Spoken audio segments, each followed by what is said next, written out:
I can promise you, if you come during a snowstorm to the Grand Canyon, you will experience very low crowds. There's the Grand Canyon. You can't see too much from this area back this way.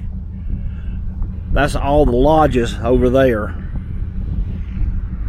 Snow is coming down pretty heavy.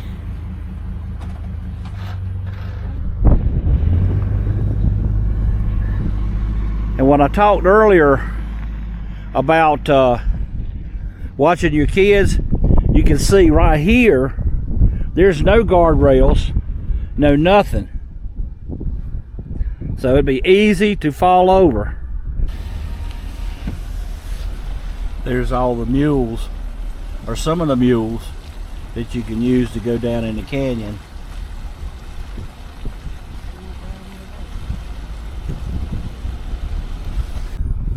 This is called Mojave Point that we're headed into. You see, right there is a trail right on the very rim of the canyon itself. And with this snow and ice, you know, if you were doing something silly in your automobile, you could very easily find out what the bottom of the canyon looks like.